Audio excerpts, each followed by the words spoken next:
Welcome back, ladies and gentlemen, to Wednesday Night Preflight, episode 11. While we were going to break, we saw Marshall and the leader come down to the ring. Didn't miss much. But this is going to be possibly one of their greatest fights, maybe. Because leader's sick of Marsh's attitude, and Marsh has an issue with him after taking him out back in the parking lot, beating the bricks off of him. So they're going to sell their differences right now, ladies and gentlemen. So here we go. There's the bell, and it's time. And opening up into the Gator Monkey hip toss. Leader kicks to the midsection, goes for a headlock. Throws Marshall into the corner. Wow, you heard those chops all the way to the first 14 rows. Leader throws him up top, punches him in the face. Goes for an interesting superplex design, beautifully executed. Leader's going to hit everything right out the gate. He uses a face buster on his big knee of his. Goes for a wrist lock. Throws him in the ring and drops that drop toe hold. Focusing right on Marsh's face because he just doesn't like it. Marsh counters it and hits him straight up with that arm right to the face. Beautiful face buster. Marsh goes behind. Teardrop suplex. Leader gets up, unfazed, goes for a wrist lock. Leader counters it, throws in a headlock of his own. And Marsh countered a third time into right to that forearm, right to the throat of Leader. Marsh picks Leader back up, throws him into the corner this time, bounces off and runs right into a running clothesline, drops the elbow. Beautiful elbow drop that just grazed Leader, grabs him into the headlock. What the fuck was that? That looked dangerous. Just took his neck and fucking suplexed him right over the fucking body. Beautifully executed, though. Oh, the mozzarella condo. Going for that wrist lock. And Leader counters it and just bounces off Marsh's face through his thighs. Leader goes behind. Marsh says no into a top wrist lock. Leader counters into a hammerlock, sends him on his way, and hits that running clothesline. Got a kick in the midsection, goes for a headlock, throws Marsh in the other corner, goes for a big boot. Marsh says no. Marsh hits that right, goes behind. Another teardrop suplex.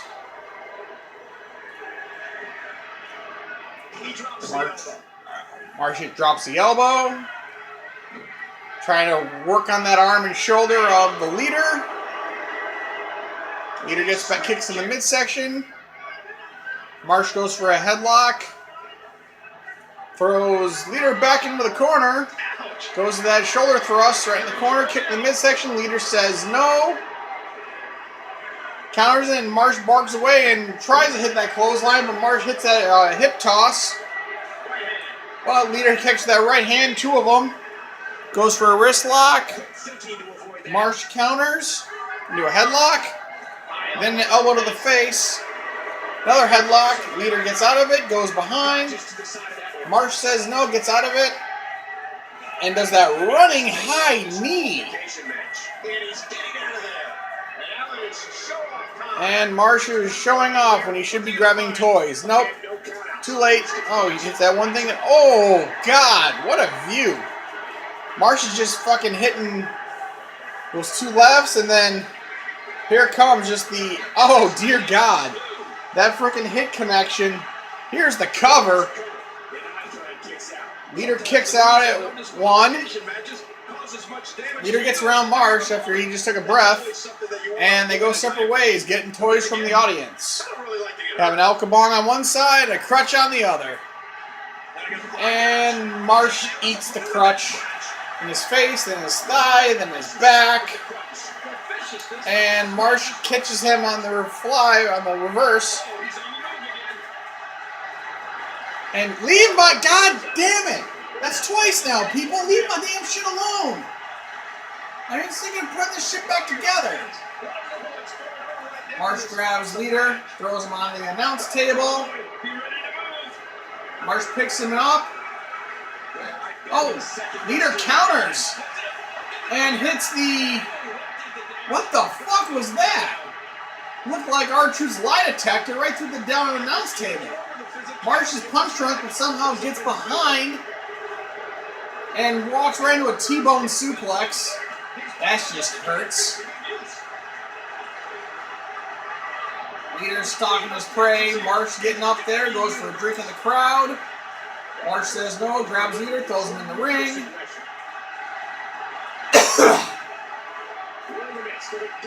Leader heads back out. Marsh has got that title belt. Leader grabs a kendo stick. And Marsh says no, have a title. To the face. And beating him senseless. 3, 4, back, legs, all over the place. And right to the face.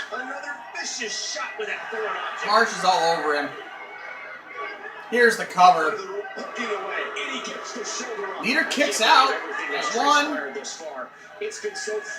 Leader throws Marsh into the ring. Beautiful elbow drop.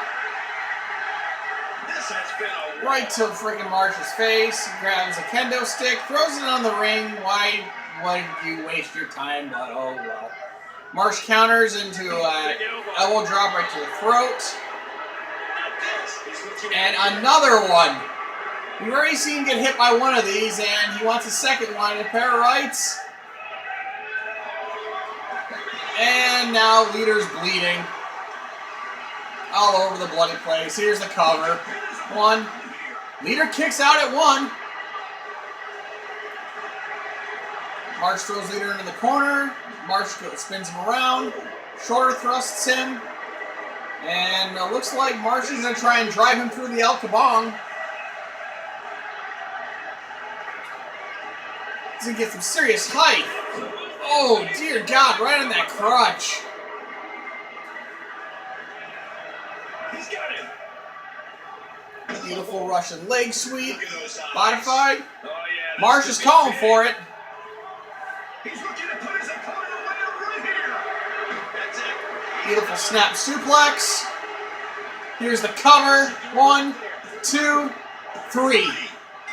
Marsh wins.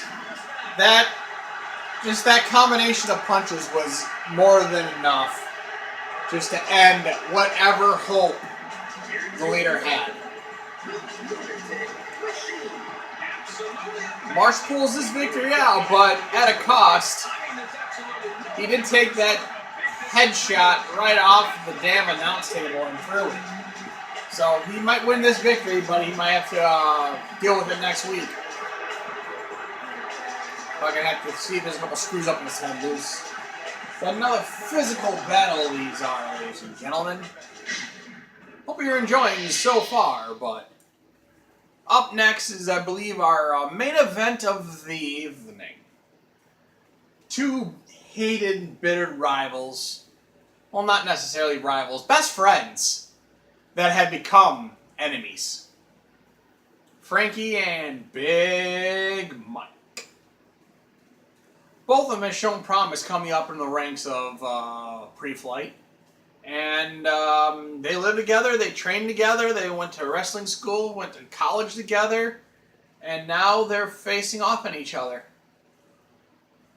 And of all match stipulations, they wanted to settle their rivalry in an Inferno match. Like, that's a good idea. They really, I guess, want to, pardon the pun, burn that bridge of the friendship between them two, apparently. So, for those that are not familiar with Inferno matches, pretty much the whole match stipulation is, set your opponent on fire. And you win the match. Here comes Big Mike.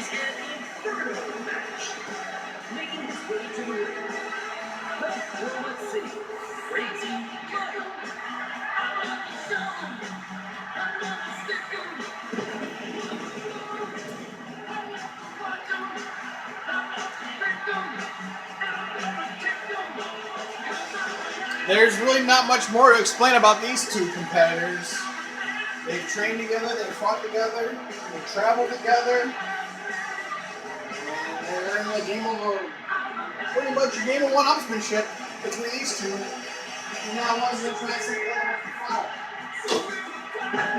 one. So, I don't know how this one's going to end, ladies and gentlemen. I really don't. But I guess someone wants to go out on a blaze of glory. Yeah, pardon the pun. Deal with it. Fuck off. This is my show. I do what I want. So, Frankie's making his ring to the rim. He's been a very interesting showpiece the last couple of weeks. He's shown that he showed up to work. He has no problem working.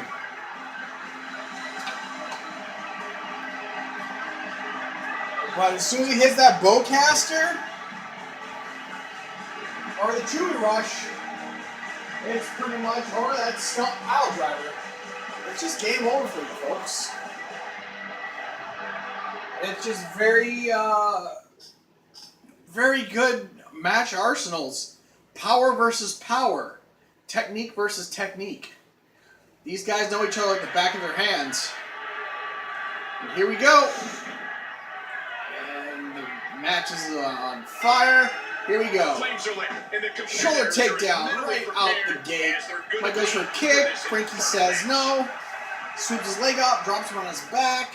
I have a strong feeling that these guys will throw caution Goes to the for a wind. tie-up, throws him into the corner.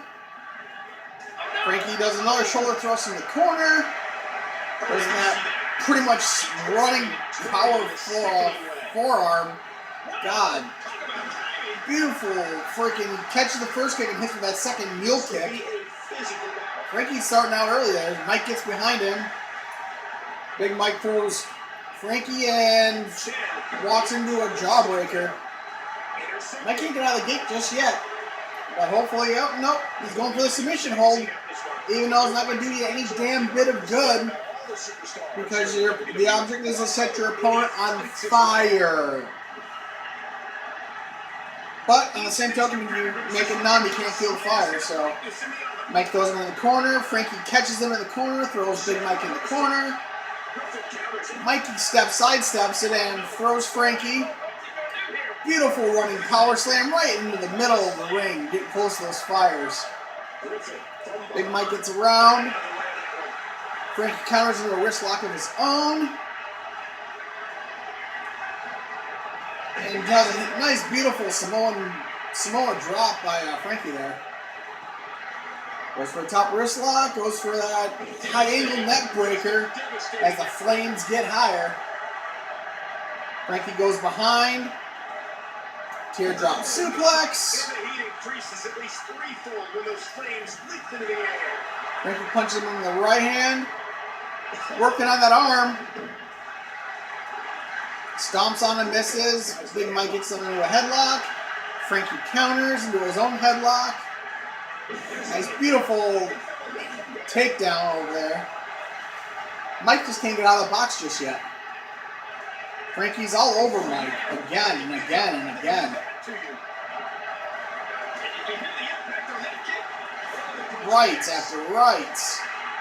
Oh, there's that chewy rush.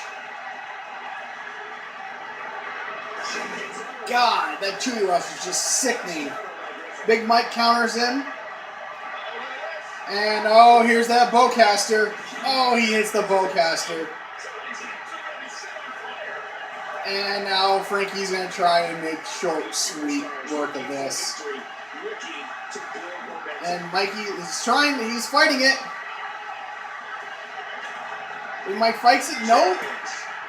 Frankie, after hitting that bowcaster, rolls Mike right through that fire. And Frankie showed that he's the dominant one. I guess that was a warning to others that friendships never last, only enemies never die. But Frankie wins that. I was wanted it longer than that, but Mikey was set on fire after hitting that chewy rush and that bowcaster. So, while they take the flames off the actual ring right now, take a moment to think in, but yeah, that was a dominant put up by Frankie there. So will that sever their friendship? Probably. Will Mikey want revenge? Probably at some point after he gets back from the hospital from burning. And even though he was only in the flames for less than 10 seconds, they still burned. It's still 700 degrees. But after that Chewy Rush and that bowcaster, it's game over, ladies and gentlemen. It's fucking game over. So they're tearing down the ring right now. So I can get rid of it. It's coming to me now. So, well, ladies and gentlemen, sorry for the delay of the show. It's been kind of a rough week, as I said earlier. But we should be back on track here soon. So, till next time, ladies and gentlemen, have a good night, and we will catch you on the next flight out.